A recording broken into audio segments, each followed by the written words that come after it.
أعوذ بالله من الشيطان الرجيم. بسم الله الرحمن الرحيم. ألف لام ميم.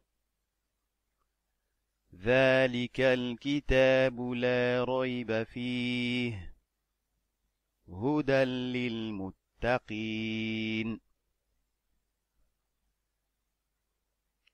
بسم الله الرحمن الرحيم.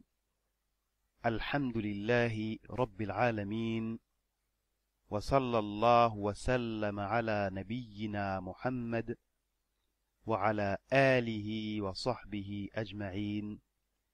أما بعد. Le mérite de sourate la vache. Cette immense sourate s'appelle sourate la vache.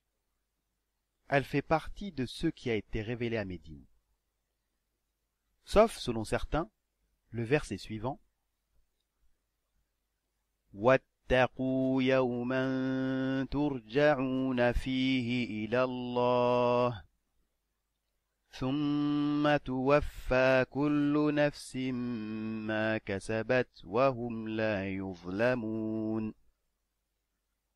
Et craignez le jour où vous serez ramenés vers Allah.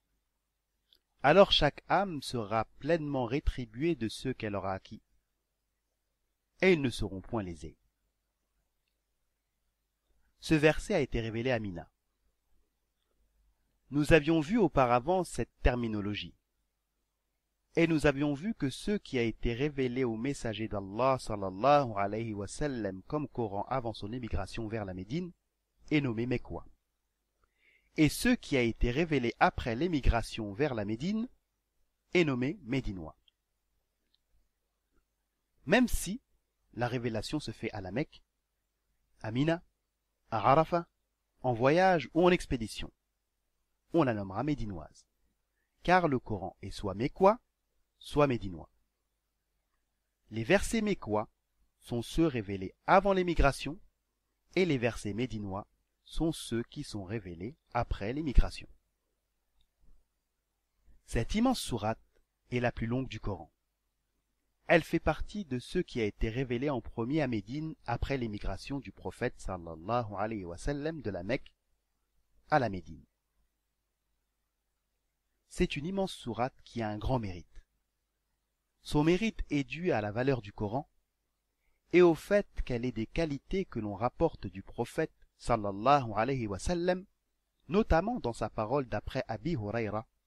Le messager d'Allah sallallahu alayhi wa sallam a dit: Ne faites pas de vos maisons des tombes, car le Satan n'entrera pas dans la maison dans laquelle on récite sourate la vache.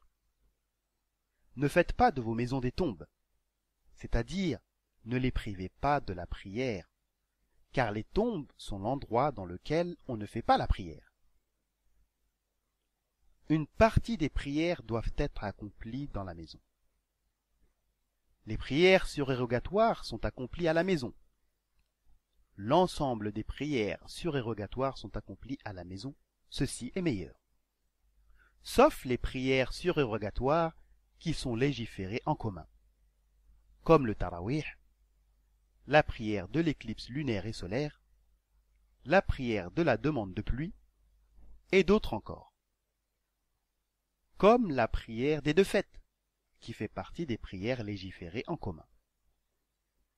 Quant aux prières surérogatoires dans l'absolu, et faites à des moments définis, il convient de les faire à la maison, et il convient aux musulmans de s'efforcer de réciter la sourate la vache dans sa maison, en prière et en dehors de la prière. Le messager d'Allah sallallahu alayhi wa sallam a dit, d'après Sahl ibn Sa'd, qu'Allah l'agrée: chaque chose a un sommet, et le sommet du Coran est la sourate la vache. Celui qui la récitera chez lui une nuit ne verra pas entrer le Satan durant 3 nuits. Rapporté par At-Tabarani, Ibn Hibban, Ibn Mardawi, d'après Sahl ibn Sa'd. Et d'après Abi Hurayra, qu'Allah l'agrée, Celui-ci a dit: le messager d'Allah sallallahu alayhi wa sallam a envoyé en expédition un groupe de personnes qu'il questionna au sujet de ce qu'ils avaient comme Coran. Il vint à un homme parmi les plus jeunes d'entre eux et lui dit: Qu'as-tu, ô un tel? L'homme dit: J'ai telle et telle sourate et sourate la vache. Le prophète sallallahu alayhi wa sallam, lui dit: As-tu sourate la vache? Il dit: Oui. Il dit alors: Pars, tu seras leur chef. Rapporté par At-Tirmidhi, An-Nasa'i et Ibn Majah, d'après Abi Hurayra. Lorsque le prophète sallallahu alayhi wa sallam envoyait une troupe, il leur choisissait parmi eux un chef, afin que cela convienne mieux à unir leurs paroles et à les mettre d'accord.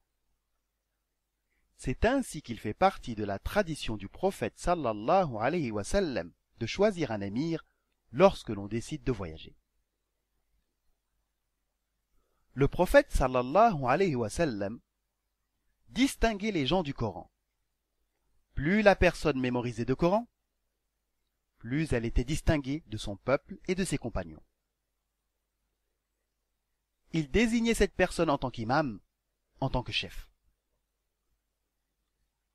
Lorsque le prophète sallallahu alayhi wa sallam envoyait un groupe, il les questionnait au sujet de leurs connaissances afin de choisir un émir, un dirigeant.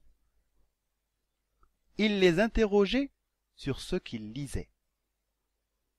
Il vint voir l'un des plus jeunes parmi eux, l'un des plus petits, qui ne fait pas partie des plus grands. Ce n'est qu'un petit. Il le questionna. Qu'as-tu du Coran? Il dit: J'ai ceci et cela, et j'ai sourate la vache. Il dit: As-tu sourate la vache? Il dit: Oui. Il dit: Pars, tu seras leur émir. Oui, cette sourate est suffisante comme science, comme noblesse et comme fierté. Le prophète sallallahu alayhi wa sallam l'a choisi comme émir pour ses compagnons, car il a mémorisé la sourate la vache. D'après Abi Umama, qu'Allah l'agrée, celui-ci a dit: J'ai entendu le messager sallallahu alayhi wa sallam dire: Lisez le Coran, car il intercédera pour les siens le jour de la résurrection. Lisez les deux illuminatrices, que sont la sourate la vache et la sourate Al-Imran, car elles viendront comme deux nuages ou comme une nuée d'oiseaux qui tournoient le jour de la résurrection. Elles intercéderont en faveur de leurs compagnons le jour de la résurrection. Puis il dit: Lisez la sourate la vache, car la mémoriser est une bénédiction, la délaisser est une perte, et les sorciers ne peuvent rien contre elle. C'est ainsi que le prophète sallallahu alayhi wa sallam nous incite à réciter ces deux immenses sourates, et plus particulièrement la sourate la vache. La parole du prophète sallallahu alayhi wa sallam, lisez le Coran, est générale. Le prophète sallallahu alayhi wa sallam dit: Car il intercède pour les siens le jour de la résurrection. Le Coran intercède. Il dira: Ô Seigneur, tu l'as empêché de dormir la nuit. Laisse-moi intercéder en sa faveur. Et Allah le fera intercéder en faveur de son compagnon.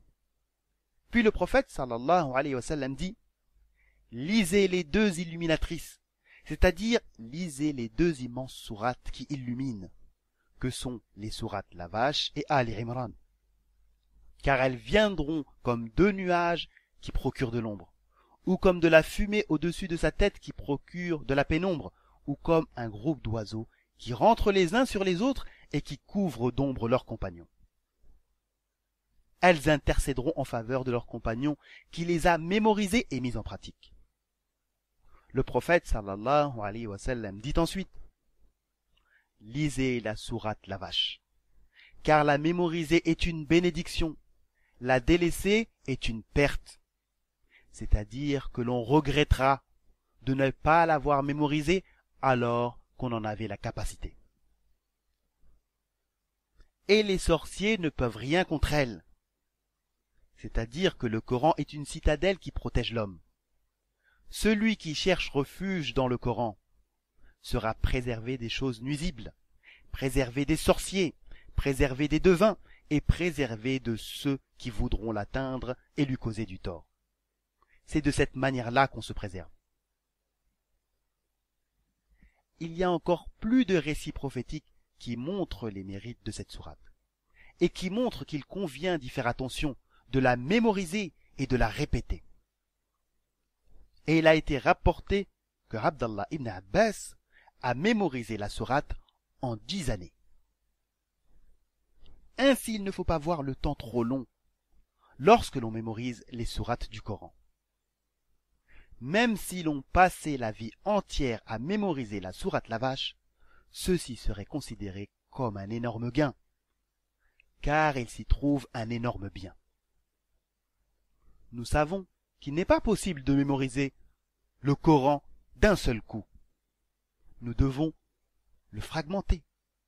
Nous savons qu'il n'est pas possible de mémoriser la sourate d'un seul coup. Nous devons la fragmenter. Beaucoup de gens considèrent que la mémorisation est difficile et se disent « Comment puis-je mémoriser ?» Si chaque jour nous mémorisions un verset ou deux, alors nous mémoriserions le Coran en peu de temps. Il est possible de se faire un programme qui serait léger, en choisissant des sourates que l'on peut lire avec maîtrise et en respectant les règles de tajwid. En apprenant chaque jour un verset ou deux, une page ou une moitié de page, notre compte pour l'au-delà se remplirait. Wa sallallahu wa sallam ala nabiyyina Muhammad wa ala alihi wa sahbihi